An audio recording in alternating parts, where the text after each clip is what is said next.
धृष्टद्युम्न, अपनी बहन राजकुमारी द्रौपदी की इच्छा और महाराज द्रुपद की आज्ञा से यह घोषणा करता हूं कि जो भी वीर इस तेल कुंड में मछली की परछाई को देखकर उस मछली की आंख को बाण से निशाना बनाएगा, राजकुमारी द्रौपदी उस वीर को वरमाला पहनाएगी।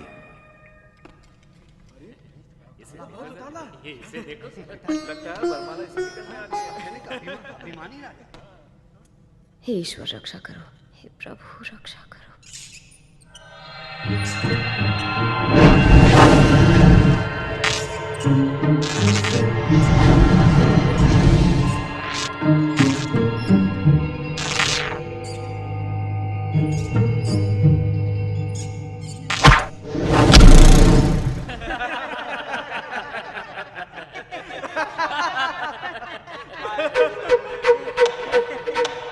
राजकुमार दुर्योधन,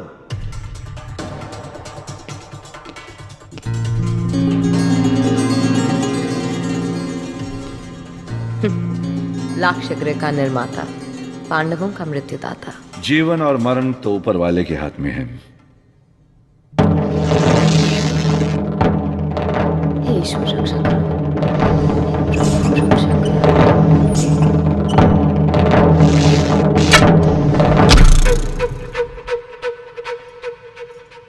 अंगराज कर्ण।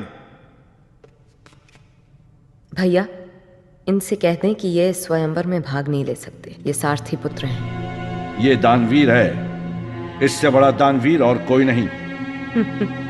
जो भीख में राज सिंहासन स्वीकार कर ले वो दानवीर कैसा? ना ही ये दानवीर है, न राजपुत्र। राजकुमारी, तुम्हारी जीभ बिच्छू का डंक है। चलो कर।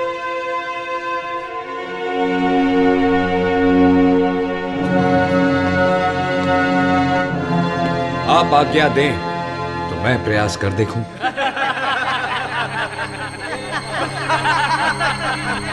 हे ब्राह्मण देवता, यह तुम्हारा नहीं, हम क्षत्रियों का काम है। जो क्षत्रिय न कर सके वो ब्राह्मण कर दिखाएगा। महाराज, आज्ञा दें। तुम्हारा क्या विचार है द्रौपदी?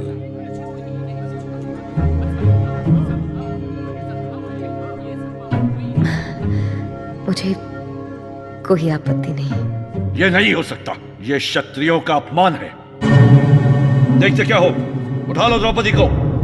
मुझे इस नागिन का फन कुचलना है।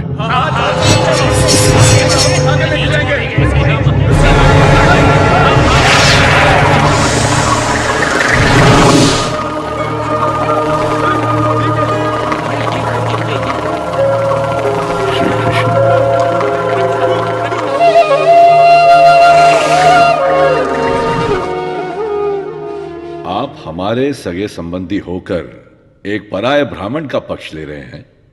जिसे तुम ब्राह्मण समझ रहे हो वो ब्राह्मण नहीं है। ब्राह्मण नहीं है? हाँ, वो ब्राह्मण के वेश में क्षत्रिय है। पांडव अर्जुन को जानते हो ना? अर्जुन? परंतु वो सब तो 5 वर्ष पहले ही चलकर मर गए थे। जिसकी मृत्यु का समय नहीं आता उसे कोई नहीं मार सकता, तुम भी नहीं। वो रहे दूसरे पांडव।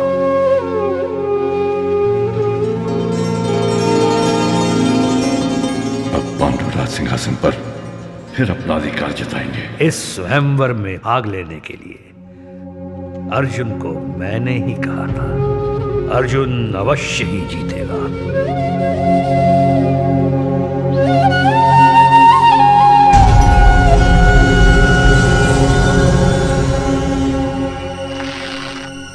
ओम इंद्राय नमः। ओम इंद्राय नमः।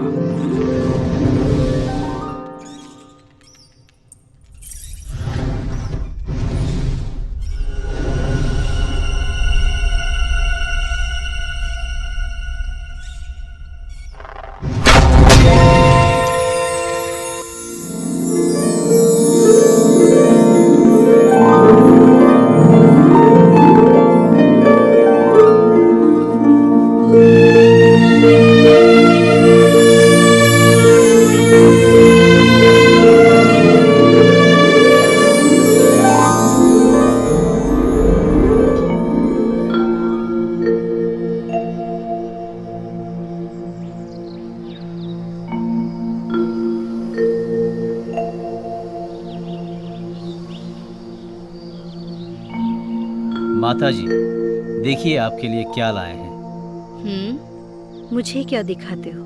हमेशा की तरह आपस में बांट लो। माताश्री, कौन?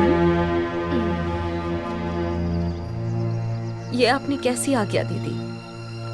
ये द्रौपदी है, आपकी बहू। अर्जुन ने इसे स्वयंवर में जीता है। हे राम, ये मैंने बिना देखे अपने पुत्रों को कैसी आज्ञा दे दी? आपकी आज्ञा का पालन अब हमारा कर्तव्य है। नहीं नहीं, ये नहीं हो सकता। पुत्रों, मैं अपने शब्द वापस लेती हूँ। इसकी कोई आवश्यकता नहीं बुआ। शब्द आपके मुंह से वेद वाणी बनकर निकले हैं। वेद पाणी? हाँ, द्रौपदी को शिव जी का आशीर्वाद है जो आपके मुख से सत्य हो गया। ये कैसा आशीर्वाद है भगवान? पिछले जन्म में तुमने शिव जी की आराधना की थी और शिव जी ने प्रकट होकर पूछा था, क्या वरदान चाहिए?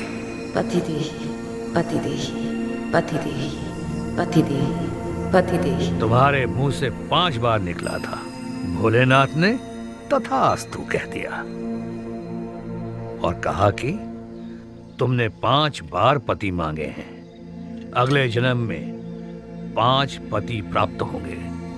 परंतु ये कैसे हो सकता है? ये तो अब होना ही है। शिव जी के वरदान और विधि के विधान को नकारा नहीं जा सकता।